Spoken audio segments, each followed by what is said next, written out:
All right. Well, this is we live in the Wild West, so why not? We're having a wild time. All right. I'm going to do this to make my life easier in post-processing. Modem Futura, episode 9. Got it. We'll see. God, goodness. Yeah, right. Okay. Deep breaths, Sean. Deep breaths. I'm again going to do my best with. I've getting a lot better breathing without coughing. So, with a little luck here, I think we'll be all set. I'm just adjusting this thing. Is it? Yep. We're trying a new setup. In our studio.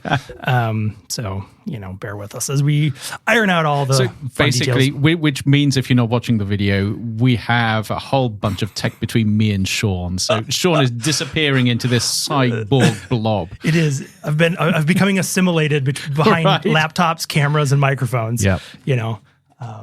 I'm just getting nervous. I'm just looking around devices. I'm just making sure the record light is in fact on, because I will. If I had any hair, I'd pull it out if we got done with this and I had forgotten to hit record. But that's kind of the way it is. Well, anyway, so I'm just going to start this thing up right off because I feel like I've gone. My little cold opens have gotten quite long. And so I'm feeling 12 minutes last time? It might have even been more. Right. I'm feeling very self-confident about it. So let's just cut right to the chase. Right. I'm glad to be here. I'm Sean Leahy, and I'm with Andrew Maynard. And that means this is Modem Futura. Initializing waveform. Modulating signals for transmission. Exploring the possible, probable, and preferable futures.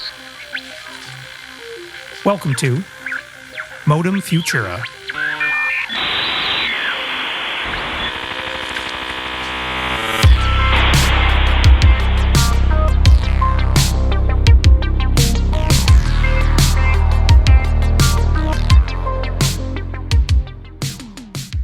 Andrew, for today's episode, I was thinking we could talk a little bit about radical creativity. Okay. And partially too, I think our last conversation we were having with Ruth, and for anyone who has missed that conversation, we're talking about futures thinking and getting essentially the youth involved in this process of thinking and talking and championing the future.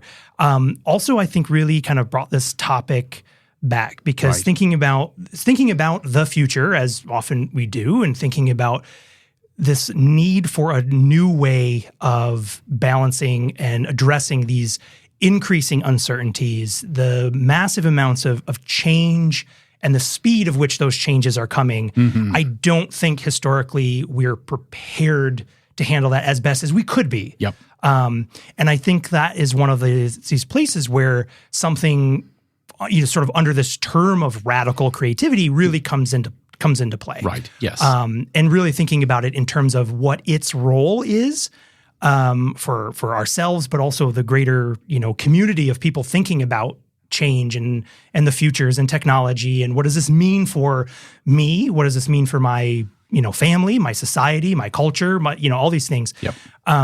Is that we really need to approach the design of our futures in a way that we haven't done yet. A completely different way, in a non-linear way. And in fact, I was going to say I'm so glad we're talking about radical creativity, apart from the fact I'm pretty sure I made that term up without thinking about what it meant when I originally put it down on paper. Well, and this is one of those things, right, where like gold, I think, came from the end of your keyboard or something as you were typing it. And now you're going to hold me to account. Yes. So give me a second while I try and work out what the heck is this thing. Yeah, pop quiz time. Andrew, yes. Do you remember? No, so let me... and of course, the Future of Being Human initiative, which you can go to our website and you can find radical creativity amongst many other sort of key elements. But I've got the definition right in front of me, so I will read it so we can kind of explain, and then we can unpack this and dig into this. Of course. Because there is something important here, I think. Yeah, and so the way it's been defined by the Future of Being Human initiative is radical creativity is enthusiastically embracing unconventional, fantastic, and whimsical possibilities, imaginatively pushing the boundaries of how the future is envisioned, being excited by new ideas and visions, especially where they challenge established thinking, and fearlessly exploring where we are heading to, and where we might end up as individuals and as a species. Great. Isn't it amazing when you write something and you look back, you're like, you know what? Really That's write just that? good. That's just good. But and again, so like I come to that description, and that is, I feel like one of the things that's powerful about that is that embodies so much of what we talk about when we talk about just futures, right? That we need to be thinking about what are those unintended consequences? What are these transformational disruptions and changes that are happening at speeds we have not seen yet as a human species? And how do we adapt to that? How do we plan for that? And it's getting out of the rut of conventional thinking. And that I actually do remember why I wrote this. And it was partially inspired by this idea that it's so easy to get caught in a rut. Even when we think that we're thinking creatively, we're thinking creatively within the confines of that rut. Sometimes we need something to jolt us out of that so we see things in completely different ways. Yeah, and I think so again, kind of coming back to this, so I've been sort of torturing myself with this question of who owns the future, right? So again, a great episode when we talked to Ruth. So where if people go back and listen, you'll hear Ruth holding you to account for using that term. That's it. But I keep coming back to this this question and thinking about who owns this future, and I do hope that phrase causes a level of discomfort in everybody, because it does with me. I mean, because that's that big challenge. And we know there's a lot of institutional, that old way of thinking and doing things. And that for me is the part that is, I think, the most worrisome, is that we'll continue to rely on these old ways of thinking, the old ways of creating, old ways of doing, old ways of governing.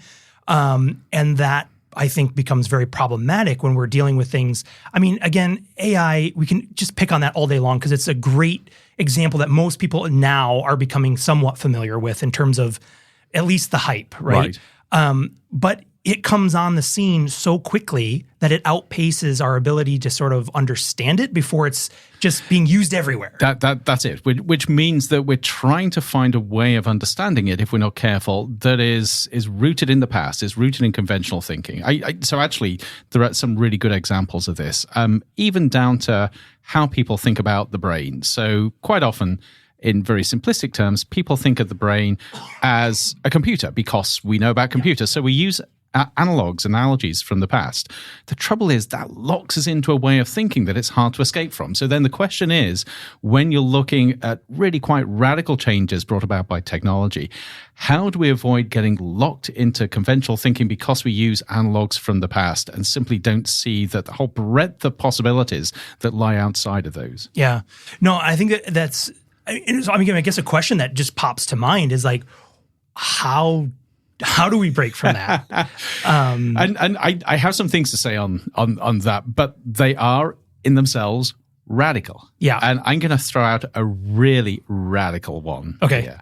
Okay, let's do it. Okay. So take people who seriously believe that the world is flat. And I'm actually not convinced that there is anybody that seriously believes it. I think there are lots of contrarians out there who like to play with this idea. Yeah.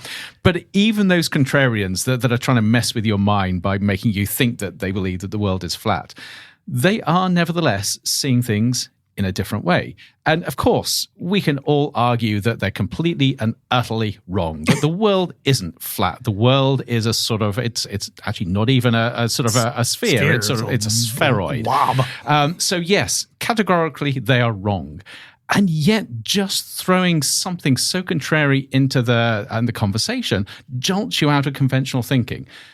So in that case, even the process of trying to argue with somebody that the world isn't flat, if you do it in the right way, can actually open you to thinking about things in very different ways. Yeah. And so that's an extreme example. But there are many other examples where you take something which most people seem to assume is fact, but actually isn't absolute fact, having somebody argue against that and actually opening that conversation and imagining things that you didn't think were possible actually opens the possibility of seeing futures in different ways. Yeah, that's very true. I mean, I think that's one of the big the big pieces is regardless of how you sort of get there, Right, is exactly that, is breaking those Breaking the mold, yes. Yeah, breaking the Yep. mold, breaking those preconceived perceptions, Yep. or things that you hold to be true, and then therefore you shut down Right. you shut down the openness to just literally let your mind wander into Yes. this territory to see, like, well, what if it isn't that way, or does it need?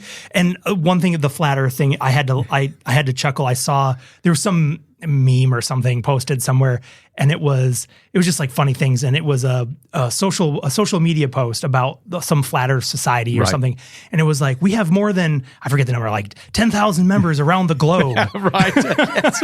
that just made me chuckle. Which gets to my point. I think they're just a bunch of contrarians that are trying Yeah. to wind us all up. Exactly, because I'm like, all these members around the globe, yet they think it's flat. Yeah. But a lot of this as well, I mean, it's reminding me of, as we talk, of improv. One of the things in improvisation is not only this idea of yes and, you build on what another person says, no matter how wild, but it's that ability not to be constrained by convention, but to go with the flow, even if it takes you to really weird places. Yeah. And that's the beauty of improv, because it opens up possibilities that you otherwise would have never realized existed. Yeah, no, absolutely. And I'm thinking too, like, just in terms of some of these. So again, if we're thinking about just these futures and what, so we have things like, I mean, again, we can pick on artificial intelligence, but like, help me, let's brainstorm just a couple of big changes that we're maybe not prepared to handle. Right. I mean, we talked about autonomous vehicles. Yes. Right. So changing. Or even autonomous vehicles. Think bigger than just the vehicles. Yeah. Autonomous transportation systems. How will we get from A to B in a future which is unconstrained by how we think conventionally? Yeah.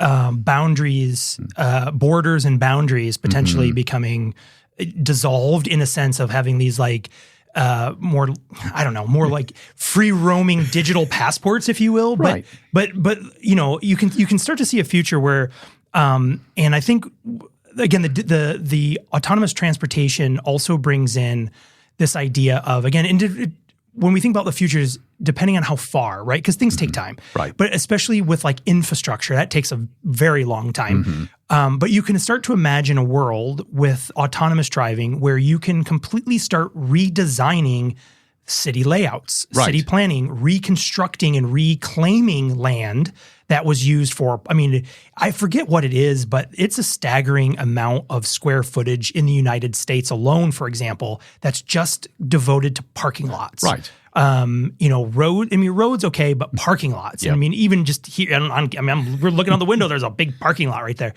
But if the transportation becomes autonomous, Yep. you don't need That's that right. kind, or That's not right. that Yes, much. yes. And so you can really start to think about designing cities kind of back prior to automobiles Yep. and prior to mechanized transportation, even in some cases, where cities were built around the walkability. And Yep. what does that look like in a modern era, right? Yep. Which you have these, instead of these sprawling blacktop, islands, you start to have these places They're that are designed for humans. designed for humans. But here's the interesting thing there. So I think it's both interesting and a trap to get nostalgic and say, wouldn't it be nice if we just got rid of all this horrible technology and went back to simpler days when we could just walk everywhere? Yeah. So nostalgia kicks in. And yeah, I quite like the idea of that. But then what happens if you extend it out and say, let's not go backwards, let's go forwards and let's work out what we really want. So what is it about that nostalgic view of the past that resonates with us? And how can we build that in a new way in the future? Yeah. So now maybe it's not walkability, but maybe it's all about personal transportation. So if you want to get anywhere, you walk out into your personal pod, or I don't know what it is, and it gets you to where you want to be without necessarily having the walking, unless it's just that last little stretch walking. Sure. But still, it gives you the same level of autonomy and feeling of freedom that the walking does. Yeah, no, I think that's true. And I think it would be really fascinating to look at, what exactly to that point, like Yep. what would we be building a new sort of style of city, for example, what are the biggest needs that it would fulfill, right? Yep. So like I think freedom, and I think that's something we hold. I mean, I know that's part of the conversation when we talk about going to autonomy with vehicles and stuff. It's like, well, I love driving, and you'll never take that away from me. And it's like, well, okay, maybe it doesn't always happen. We'll have a city just for you. That's right. You can drive in these these highways you can drive or something, but it does present this notion of I can just go wherever I want. Yep. And so I think, again, thinking about this like radical sort of creativity design of designing a city that would have that sort of transportation where the friction of getting from point A to B would be very low. Right. So that you would have that, you would retain that sort of flexibility and freedom, even though you may not any longer own your personal mode of transportation or something to that effect, right? Now, here's something else that kicks in with this idea of radical creativity. It is really easy to start putting constraints on that creativity. And there are two restraints in particular, or constraints that immediately struck me when you were talking then. The one is an ideological one, and that is the constraint that says we can't possibly imagine that because that is not a sustainable future. Yeah. We want a future where people don't travel because that's more sustainable. So immediately you've pulled the shutters down on that creativity. Yeah. And I'm not sure that that's helpful all the time. The second thing is the temptation to try and operationalize things. So that temptation to say, well, I don't think that that's plausible, or I don't think we'll get there for another 100 years or so, or I don't think that technology will work. All of those sort of no points actually restrict the imagination. And I'm not saying with radical creativity that we're actually going to get to plausible futures. Sure. But we get to inspiring futures, which allow us to then come backwards and work out, well, how do we even get part of the way there? Yeah. Well, I think that's a really good point, because I don't think the point of radical creativity is like, oh yeah, after a 10-minute brain session, we just solved. Right, of course, we can't. But I think that's I think that's the important exercise of it is, I mean, in some ways, like putting the clay on the table. Yes. And then over time, right, starting to trim off these areas where like, okay, well, that's a neat idea, but that's whether it be technologically unfeasible or, any of these other reasons. But you've got to have the stuff to work with in the first place. You need to be able to cut stuff away as opposed to just if you start with something too narrow, you end up with just a direct the same as the past. Yeah, that's right. You end up with just the same thing you have. Which is, that's a common. I think that's a really common futures problem is when you say like, tell me what the future looks like, and you're like, it's exactly the same, right. with one thing changed. We're going to create the car of the future. The only constraints are it's got to have 4 wheels, an engine, and doors. Yeah. No, that part is I think that part is always fascinating to me because, it's having the freedom to start thinking about. Because here's an example. Again, I come back to like, and we live out in the American Southwest. We're in Phoenix, Arizona. And so we have, in some ways, I feel like places like this are perhaps most ripe for this type of innovation in the future, because we also have massive climate issues to deal with, because it is beyond hot here in the summertime and things like that. But also our weather, besides being hot, is pretty mild otherwise, I would say. I'm not quite sure how you square that. It's pretty mild, apart from it's really hot. It'll boil you to death, but otherwise it's pretty mild. It just means that we don't get a lot of different types of weather. It's mostly just hot, right? But thinking about, again, and here, I'm like, what about the return of Zeppelins? I know. Because I'm like, where we're situated, it's a few hours drive north to Sedona. It's an hour something drive to Tucson. And you could start to imagine this really cool way of getting around where it's like, just go vertical, climb on, an autonomous Zeppelin that's running its loop. So I love the fact you threw in autonomous there. So these aren't sort of human guided. No. They're just like these little blimps floating around. You just sort of, on your app, you sort of dial up your Zeppelin. Get in the queue. It's like a train schedule. It runs every so often. And your Zeppelin will be here in 10 minutes and 24 hours later, it'll be 2 hours up the road. Yeah. And I'm like, especially if you went someplace like Sedona, the photo opportunities out your window, assuming you have a window, would be incredible. Yeah. But see, this is exactly the sort of thing that I love about this idea of radical creativity. And of course, this may not occur in of our course. future, but it sparks ideas. And as soon as you've got that landscape of ideas, you can begin to sort of come back to think about, well, how do we take the next steps in the present? Yeah, no, absolutely. What if we built high-speed rail systems, things like that out here? I mean, you know, That's radical. right? No one's done that before. But You'll be talking about Hyperloop in a minute. oh my goodness, Sort of building tunnels under the building ground. tunnels, yes. Yeah. Which then you drive a Tesla under at like Right, yes. 5 miles an hour with a human doing it the whole Right. time. Well, it's interesting because then, so that's one thing. Mm-hmm. And that's we could keep going on that as well. But thinking about kind of a different slice of these kind of things. So let's play with artificial intelligence. Yes. Let's play with the fear, Right. if you will. And that let me paint a picture. Let's say it's 30 years from now. So what is that? 2055. All the jobs disappeared. Mm-hmm. We gave them all away. AI is doing them all. Yep. What do people do for a living? Right. So what I love about this is you can imagine a bunch of people in the room from different backgrounds and professions giving you different answers. Yep. So that the Economist tells you that people will find novel ways of creating value, either that or they'll say everybody's sort of getting paid through universal basic income. Yep. But again, they're not particularly radical. They're ideas that are being thought of, and a bunch of other people will come up with other solutions.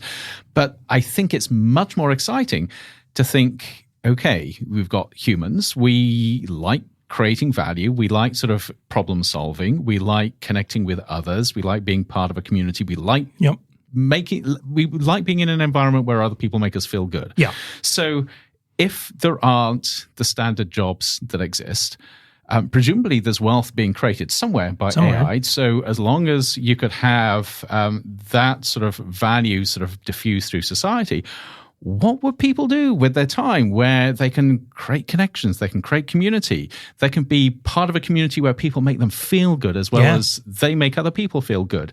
They can do things that are creative, making things. Although then the question comes, if they're making things, who are they making it for? Who are they making it for? Yeah. So, but this is where it gets really exciting. But also, and I want to bring this in, this is where we get into sci-fi territory because, of course, as soon as you start talking about creativity and the future, one of the classic ways of doing it is through science fiction, which is, I guess, a form of radical creativity. Yeah. Though I think it's a spectrum of radicalness. I think it's not the only form, and I think you can do this without science fiction. But certainly, that's one of the platforms where people have free reign to imagine these types of futures. Yeah. Well, I'm glad you mentioned the Universal Basic Income, or UBI, because that's I think that's the counter argument most often used with the threat of AI, for example, taking everyone's jobs, right? Is, well, then what? But I think it's interesting, and I think the question doesn't get asked enough, or people don't maybe even perhaps give themselves the luxury of following that thought through. Right, yes. Which is, regardless of what your profession is, if it was no longer needed, but yet you were still, let's say, fair, whatever this might be, fairly compensated. So your standard of living was still meets whatever your aspirational goal of realistic expectations would be, et cetera. What do you do with your life? What do you do? You make podcasts. You make podcasts. No, it's too crowded already. Right. There's enough podcasts out there. Yep. Because I'm left with this question because I raised this question many years ago and got a little bit of pushback for it because it was in a higher education setting. Right. And the conversation had sort of taken a turn left and a turn right, and we came to this conversation of universal basic income. And my question was, if everybody felt they were fairly compensated through, through UBI or something like that, would anyone go enroll in higher education anymore? Right. Because if there's no professional career path that you were trying to reach credentials for, why would you do it? Wouldn't that alone just completely carve out and empty out the entire, with the exception of those who only wanted to go for just because of their own personal desire to capture the knowledge. Yep. But it wouldn't be for training for a Yes. profession. Yep. And so then I pose this question, I'm like, well, wouldn't that just destroy essentially the higher education model? Yep. And they're like, well, that will never happen because people, but I'm like, no, you're not thinking this through. Yeah. Why would people need a degree if there's no professional application to use the degree in? That's it. And then what do you especially do? especially if you're asking them to pay for that. Yeah, absolutely. Because like, this why comes would you do down, that? that's right. Yes, surely they would use their money or spend their time doing something else. I mean, again, bring it back to that idea of universal basic income. So everybody has a pot of money that they can decide what to do with. And if you still have higher education there, you have universities saying, give us some of that pot of money.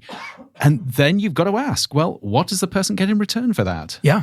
And how, and I mean, or would it just have to be some mechanism where all education, regardless of the level, is free? Right. Because Yes. Yep. why would there be, and I mean, it's a fun thing because again, and there have been, I don't have any of the studies in front of me, but I know there's been a few small pilot studies, mostly I think in sort of Scandinavia. That's right. Yes. And Yep. you know, they're mixed results, but mostly positive in terms of, And it's really interesting looking at these studies because they usually have multiple sort of endpoints that they're looking at. Yeah. And so you can interpret them in different ways. So certainly there have been interpretations where it's been said that, you know, universal basic income doesn't do anything because it doesn't increase X, Y, or Z. But then if you look at a bunch of other things, it clearly does benefit people. Yeah. People especially close to the poverty line, it allows them to lift above that. It gives them the agency to do things and actually create value and create a life for themselves that they wouldn't otherwise be able to do. So even though the results are mixed, I think there are some indications that you can positively transform people's lives just by giving them something extra and freeing them up to do the things that they're passionate about and they actually want to achieve. That was one of the takeaways that I remember reading from one of the more recent ones was exactly that. Because I mean, I think maybe the strongest opposition of that is that it's just you're just giving away handouts. People will become lazy and they don't want to do. They're just going to take the money and run. We don't see. No, but that was the other piece. Was I mean, again, thinking about. And again, everyone has their own, most people can only go off of their own experiences, right? And so and because there's such a variety of that, then it's often kind of hard to put your mind in someone else's, or, you know, walk a mile in somebody else's shoe kind of a thing. But how many people end up taking on either educational, debt or careers that might not be what they want to do, but it's what they were compelled to do for reasons of financial security, reasons of, whatever it might be, conditional reasons that it wasn't their choice. It wouldn't be their ideal, but they're making it work. Right. But with this universal basic income that offset that pressure and allowed them to then explore exactly that. Yep. I've always wanted to do. Right. I always wanted to be a gardener. It gives them the freedom. Or whatever. So one of the arguments against this, and I don't buy into this, but there's an argument around a combination of the work ethic, that the people sort of have this deep ethic to actually work, and the argument that people need something to push against to both feel value and to create value. And part of that pushing is part of the economic system where if you are struggling to sort of earn money, you're pushing against the system.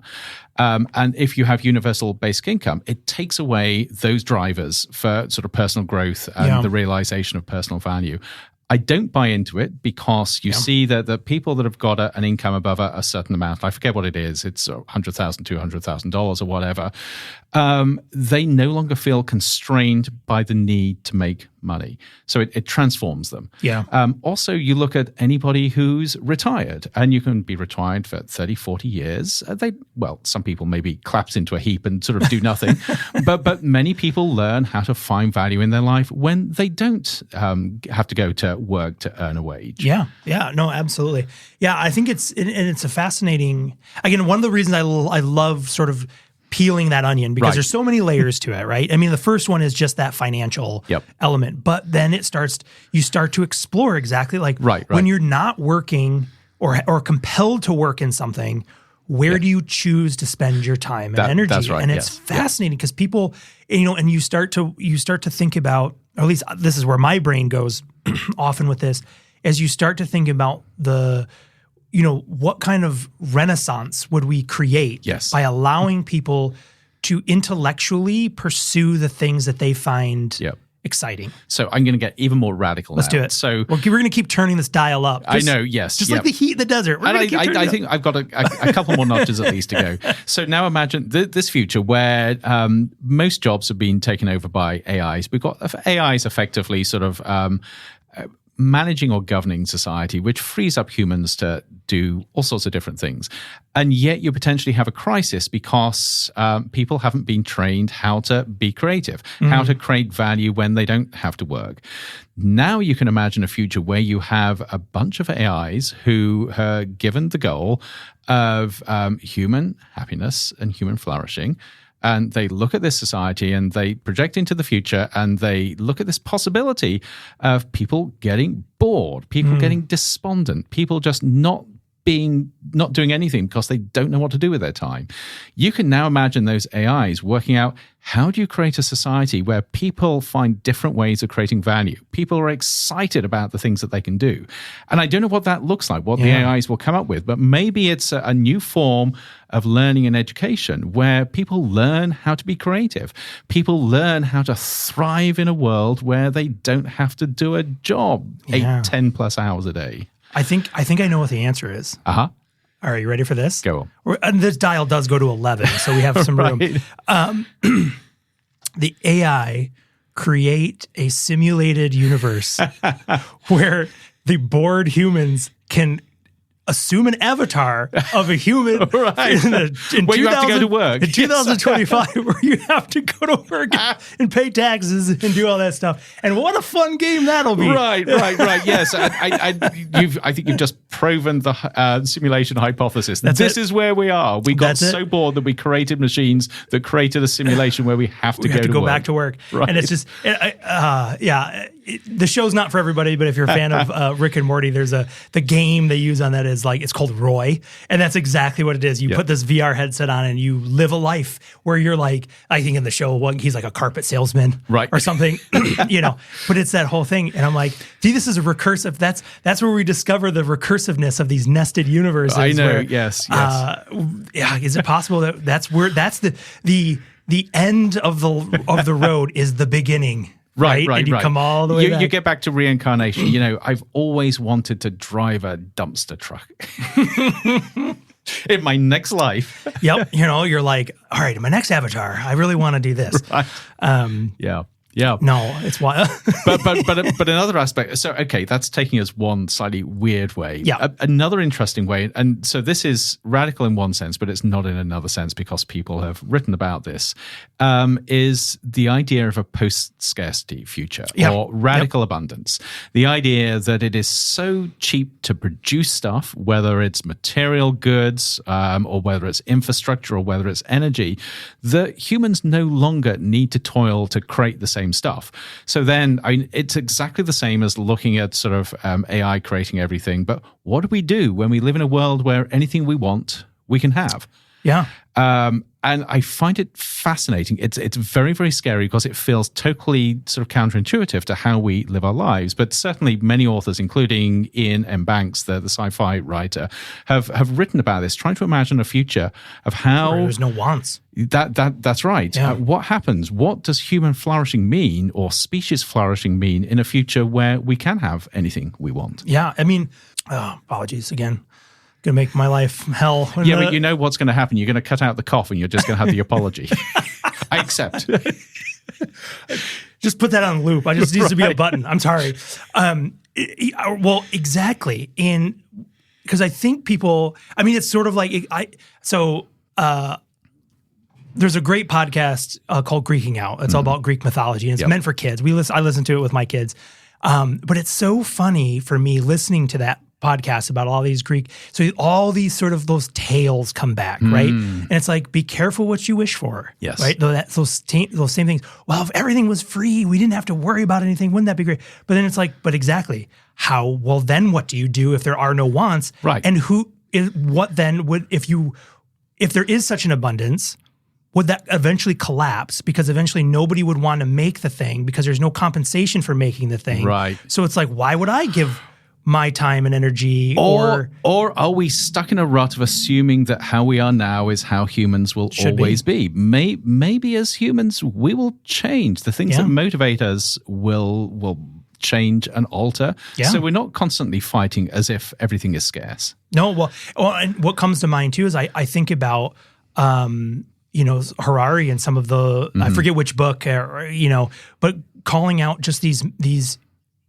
sort of globally agreed upon human myths, right? Like currency. Yes. Right? I mean, if you think about it, it's really funny if you actually stop and think about it, that there's this, the only reason money makes the world go round is because we all believe it makes the world go round. Right. And if one day we all snapped awake and decided, no, money has no value. but there is a meta side of this. So no, I love these constructs, and it's the idea of a social contract. We all sort of agree to believe the same thing. Yep. But I also think that there is a possibility that this is a natural emergent property of the sort of organisms we are. That yes, even though we consciously can see that if we all stop believing this, it changes everything. Yeah. Actually, biologically, we're incapable of doing that. Yeah. Yeah, that's interesting. I haven't thought about it that way. Because, like, for example, sometimes I'll think about when they're talking about space exploration, something. Oh, that would take trillions of dollars to build this. And I'm like, no, it doesn't. It doesn't cost anything because nothing costs anything. Because what, like, if all the money disappeared, you could still do the things you're doing today. Yes. This imaginary currency doesn't. And so we've now got into radical creativity with the economy. Let's just imagine a world where everything we believed was true about economics actually isn't. Yeah. And somebody's going to be listening to this and thinking, actually, we're already there. Who truly believes in economics? Well, yeah. But apart from the fact, Bitcoin will rule the world or something, speculation. But it's the same thing. I mean, there's a myth there, right? If everyone stops believing this will have value, it has no value. Right. And it's fascinating. And you think about those human constructs of these things. And then I start, the way my glimpse into the nightmare that is my brain, perhaps, is then you start chasing these things down and you're like, well, why? Well, I mean, it's a form of control. It's a form of this, again, same thing. Why would it's a way of incentivizing things to happen. You'll receive this in payment of service or good or whatever, right? Yep. But that's artificial. It is, but it's almost, it feels like a really complex web. So you can imagine sort of in your mind, this three-dimensional web with all of these strands connected to others. So you pull one and it sort of resonates through the rest. Yeah. And this web has reached this sort of point of minimum energy. So it's stable. Sort of everything is pulling everything else in a certain way so it doesn't collapse. So that is very much like society. All of those tensions are agreed on things that we live by, and things work. The difficulty is, as soon as you start saying, I don't believe, it's like cutting some of those strands. Yeah. And you bring instabilities into this, and therefore the whole thing has got to sort of restructure into some other form. And so actually, and again, this is sort of where you get to sort of somewhat radical thinking. You can ask about society at the moment, and we assume that this is how things are, how things will always be. It's just that this is the stable point that we've reached at with all of these sort of agreements between us. Yep. What happens when you start snipping some of those sort of social agreements and social norms within society, which is what's happening now, you end up with a restructuring. And what comes out to the other end? Who knows? Well, it's funny because all of a sudden, Andrew, I just had this flashback to that H.G. Wells piece that I think we talked about in like the first episode or something. But that was, again, one of his points is it's a fallacy to assume the human race as it is today is the finished version. Right. That's right. It. Yes. And that's exactly a great point to that. Again, pulling back something from 100 years ago and pushing it 100 years out into the future is exactly the point is because of the way it is today is certainly not the way it needs to be. Yep. And I'm going to push one step further. So this has been fantastic looking at radical creativity in terms of sort of how society works. Yeah. But it also extends to our understanding of the physical world and the biological world, chemical world, whatever. So one of the things that intrigues me at the moment as a physicist is the number of physicists who are beginning to question things about the universe that we assumed were absolute. Yeah. And again, it takes radical creativity to say, to basically look at a physics textbook that tells you all about classical mechanics and quantum mechanics and relativity and all of this other stuff and say, I don't believe. Yeah. And then come up with another alternative and another set of explanations. That's both like kind of scary, Right. Because of the potential to undermine this the understanding of the laws of nature. Right. I don't know why I keep using air quotes on a podcast. Right. Yeah. Yes. It's just whatever. You're gonna have to put the swoosh sound in. Some cool sound effect. No, it is, but it's like equal parts kind of scary. Yes. And like exciting as hell. Right. Yes. Because it starts, and it was interesting. So again, I'll overshare on a podcast. Was having all kinds of fever dreams with illness and things like that, and which are wild. And one of them in particular, I remember quite vividly that I was sort of like from the first person's perspective of this idea of that the entire world was composed of just one electron, right? Like just, I was the only one, but because that's every time you measure it, it's the exact same one that you ever, every time you try to take a measurement.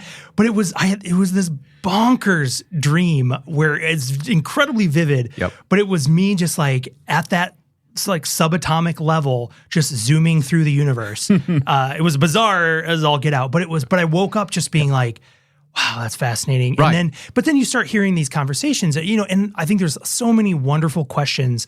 And when you start digging and start to really uncover how much about our physical world we don't know. Right. And may not ever be able to know.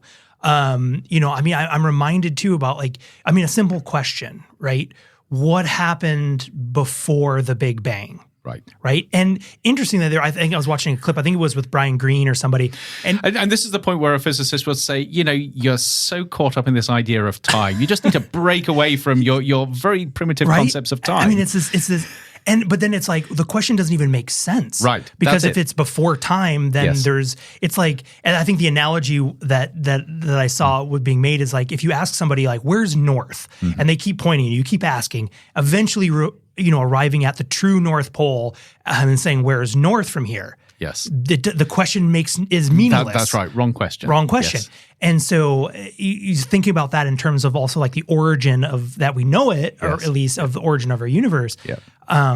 But yeah, and also knowing like eventually as our universe, let's say it continues to expand, there will come a time where the things that we can see now as like that background radiation layer of like the material left over from the Big Bang, 13 point something billion years ago. Yes. But eventually, as that expansion continues, if it is expanding faster than the speed of light, for example, we'll reach a time where those things will fall off. What any human, if there are humans left at that time, they would not be able to observe that at all. Right. And so there will come a point in time where people won't be able to detect the origins of the Big Bang. Right. And you're like, well, so that's all this knowledge gone. Right. And I'm like, oh my God.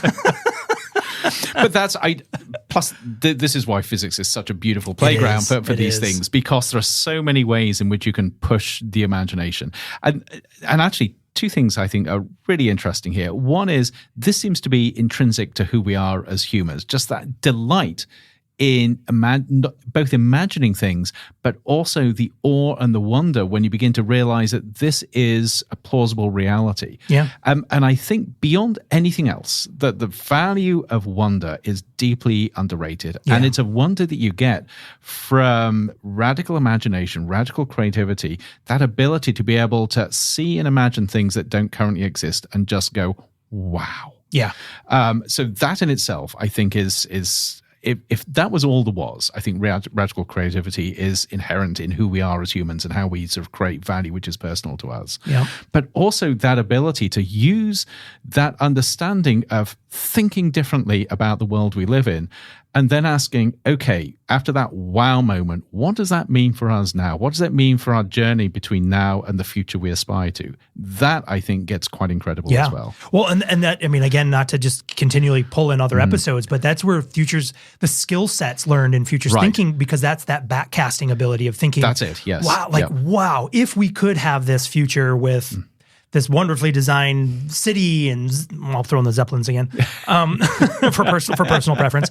But then so Sean's plan: number 1, become a multi-billionaire; 2, build Zeppelins; 3, dominate the world. take with Zeppelins. over the world with my Zeppelin army, and then give internet away for the world. Yes. Yeah, no, it's wild because that's where I think that's where maybe that's not where the fun takes over, but that's where the excitement can take over too. Yep. Of like trying to understand, well, can we get there?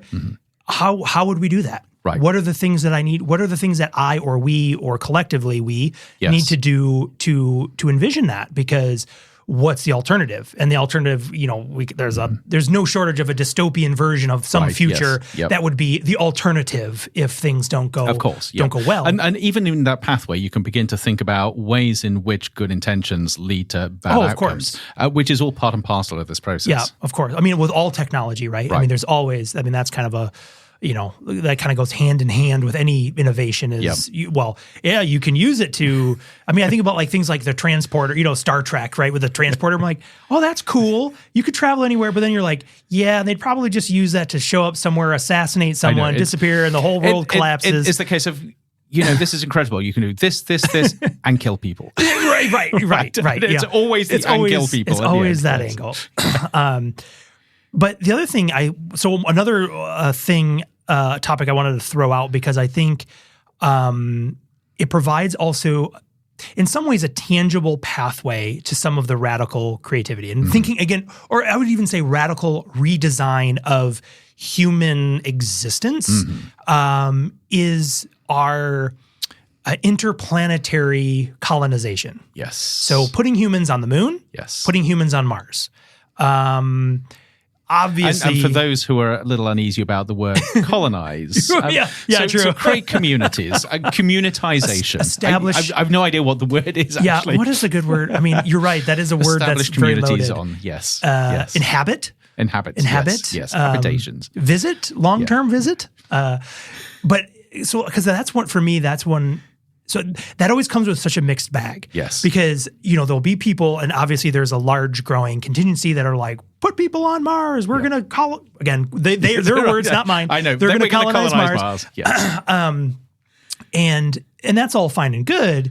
But there's also this tension that always exists with those kind of things, which is, you can't breathe there. Yep. You can't do all these. You can't. Right. And I'm like, we have the perfect ecosystem here, Earth. Why don't we spend that money and innovation spirit rather than waste it protecting our very fragile existence here, rather than trying to figure out how to terraform a planet that could take, even if it's possible. We don't, theoretically maybe, but even that it's a slim margin, I think, of success rate. Yep. But nonetheless, I know from, I've had the pleasure in the past working closely, for example, with the European Space Agency. They have a great business incubation center over in Noordwijk in the Netherlands. So shout out to if anyone's listening from there. But a fantastic group that looks at the technology transitions from space technologies to commercialization, to public. Yep. So knowing that even if the goal, for me, one of the exciting things about this idea of putting humans in a capacity in Mars, one is I think the knowledge and research gain. I don't know what the exact figure is. I think someone's probably published it somewhere that, we've got these rovers, but what they can achieve in a year, a human could probably do in like 15, 20 minutes of field work. Yep. So knowing that would be just phenomenal. The scientific gain by putting humans in these spaces would be tremendous. But for me, I think one of the things that is exciting is by focusing on that and providing those opportunities is this explosion of technology and innovation in these different kinds of human health, the chemistry, the biology that are, because you're having to tackle very difficult problems. Right. And that gives people something to focus on. And then those technologies, most of the time, are then applicable here on our own planet as well. That's right. So you had that value add. And so I think the space thing is so intriguing because you have so many arguments about not wasting resources there, and instead we should be putting resources into fixing problems on Earth. Yeah. But I think the fundamental flaw there is that human ingenuity is not a zero-sum game. In other words, just because we have these inspirational aspirations to go to Mars doesn't mean we can't do all that stuff on Earth as well. Right. And if you're not careful, it just becomes an excuse. You just say, we couldn't possibly solve sort of hunger because we were going to Mars. It makes no sense. No.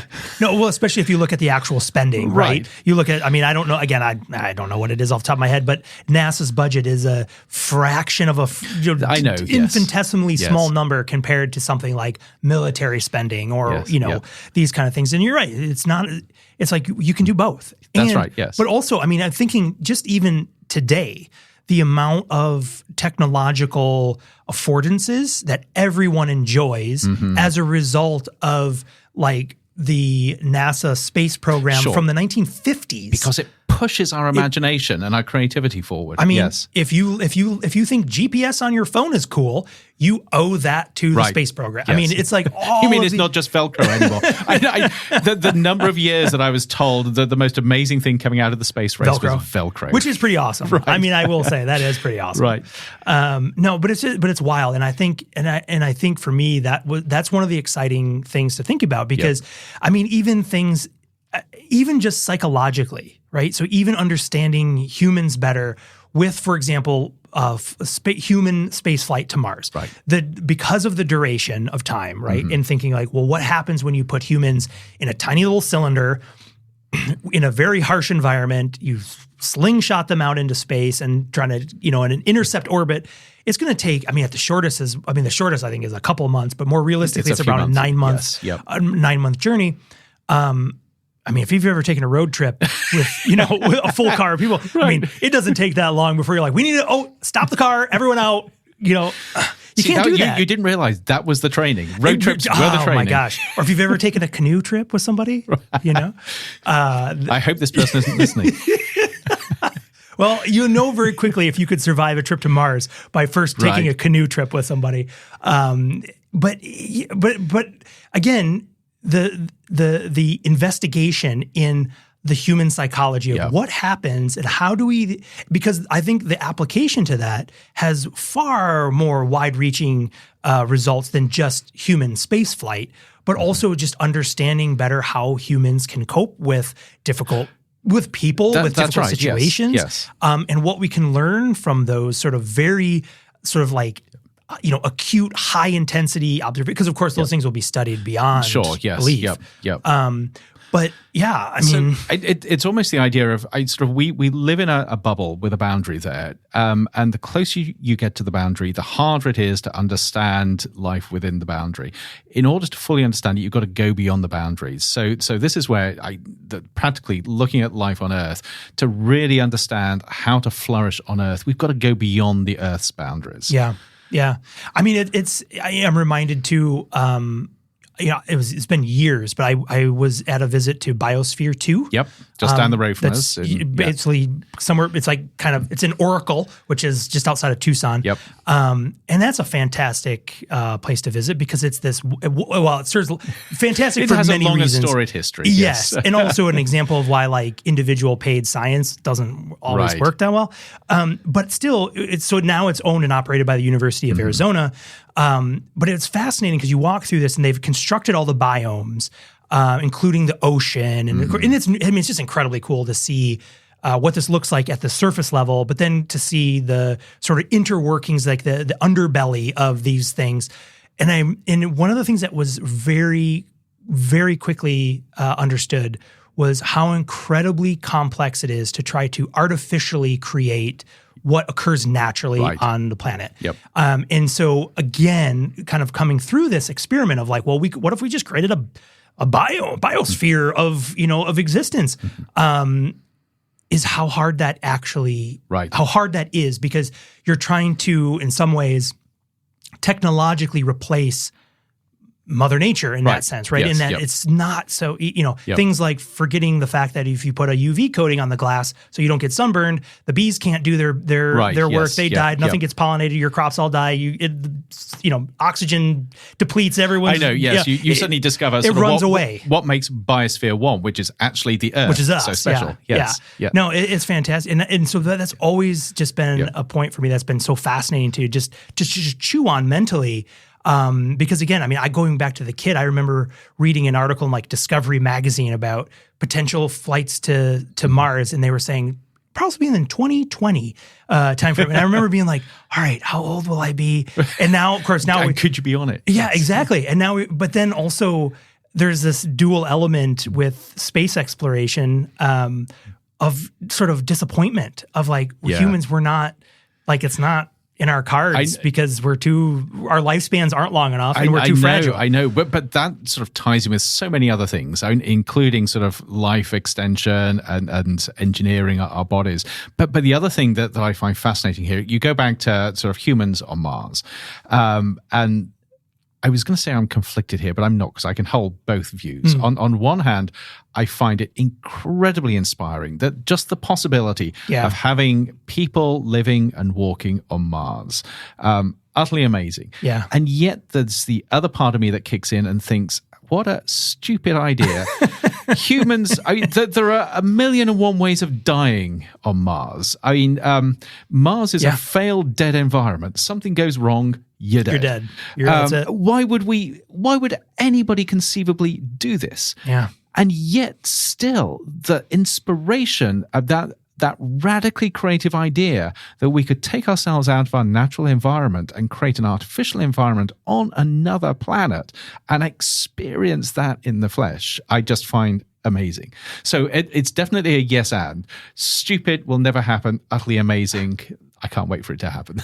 Yeah. Well, I'm reminded too, I just watched, there's a fantastic documentary on the Discovery Channel that follows Shackleton's failed trip. They found the spoiler, that it's not a spoiler, it's like literally they found the ship. Yes. They found the ship, but in there is again this constant question of like, why? Yes. Why would you put yourself at the in terms of our own planet, one of the most hostile places you could go, especially in the 1914. Yes. But it's just like it's the human nature to explor. Right. It's the human want. It's like what is over that. And think about this boundary. The same thing in us that develop vaccines and cures from diseases is the same thing that pushes us to explore beyond the boundaries of what's known. You can't have one and not the other. Yeah. Yeah. No, it's amazing. And for me, I think, just kind of trying to pull this kind of down. Right. If we can come back from Mars. Are we out to the cold start yet? A cold opening. And we'll break here for our intro. Oh my God, that'd be hilarious. Yes, we should wrap this up. But to me, again, it's one of those things where, and I guess let me ask you a question, and we can kind of end on this question. Yep. Let's do our own thing. Let's try backcasting. What are some of the things we'll build this list together. What can we be doing now, right, to start preparing for this new future, for preparing for new generations to have this radical creativity ingrained in them rather than sort of siphoned out of them? Yep. Yeah. Really good question. Yeah. So I think the first thing there's a tension here that I've got to deal with first of all. So if you're looking at say, sort of middle school and high school kids coming up into higher education, and I actually think we ought to, this is going back to the conversation with Ruth, we need to start as early as possible. But until we have either universal basic income or AI is generating all the wealth, people got to have jobs. Yep. So you've got to do a yes and where people have got skills in order to create value in a somewhat conventional world. And yet you've got to keep that spark of creativity open. I think everybody who's worked with kids know that up to a certain age, kids are fine being creative. They're not constrained by reality in terms they of what have they that imagine. wonder built in. They absolutely Usually, do. And so then the question is, how do you nurture and maintain that? Yeah. Not necessarily in a childlike form, because people grow up and they realize the world is different to how they imagined. But how do you keep hold of that wonder of imagination and discovery? And I think you can actually teach this and train people to do this. Hold on to the idea of the importance of being able to be creative and imaginative about the future, even if it doesn't make sense, so you can use that to inform how you act now. And I think that is the skill. Yeah. It's not just being crazy with your imagination, but it's being crazy with your imagination and asking, what can I learn from that to apply in the here and now? And I think that you can do that through learning, through education, even through courses, but it's more infused, I think, through the educational process. Yeah.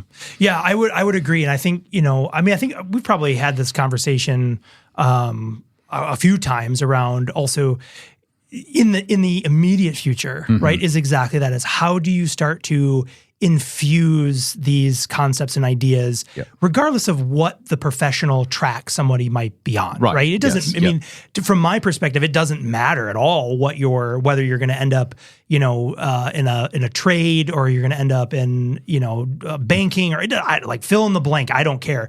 I think all of those places would benefit from people who have that mindset and that skill set. And I think that's the important part. I think what you touched on, I think is the important part. It's not just to go, wow, wouldn't it be weird and cool if, I mean, that's fun.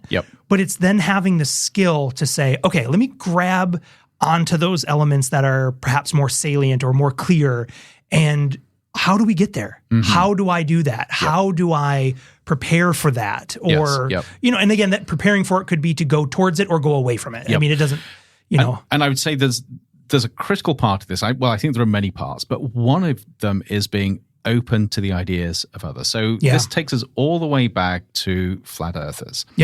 If you can get to the point where you can sit down with somebody who claims that the earth is flat and have an utterly stimulating conversation with them, not trying to educate them, not trying to shut them down, but seeing where their perspective of reality sparks new ideas in you. If you can nurture that ability, I think you're a long way toward being able to harness radical creativity. Yeah. Well, and I would agree. I mean, I think that would, having that ability to see things from other people's perspectives and become inspired by other perspectives.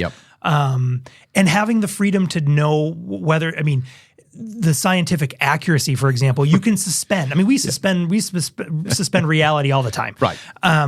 But to allow yourself to be able to suspend that, to find that inspiration, to find that new lens to look through, to see and be in, either to discover new things or to be inspired by new things, I think is just would be a tremendous value. So yeah. All right. Well, hopefully we've inspired somebody to be a little bit radical in their creativity. To be radical in your creativity. But yeah, I think, I say we end it. That sounds great. Well, thank you, Andrew, as always. Thank you, Sean. This has been a radically creative episode. And also, I like the fact that we can mirror this with just our love of tangents, and just we went to Mars, we solved universal basic income, we did all kinds of fun stuff. But ton of fun. And we'll drop, I'll be sure to put a bunch of links to things in our show notes. So if you're curious about any of the things we're talking about, you can catch us there, as well as learn more about all the exciting, fun things that we're up to at the Future of Being Human initiative. And so, Andrew, thanks. And we'll see you next time. We'll see you next time. See you on the next one. Demodulating signal. Modem Futura is a production of the Future of Being Human initiative at Arizona State University. Be sure to subscribe on Apple Podcasts, Spotify, or wherever you listen to your favorite shows. To learn more about the Future of Being Human initiative and all of our other projects, please visit us on the web at futureofbeinghuman.asu.edu.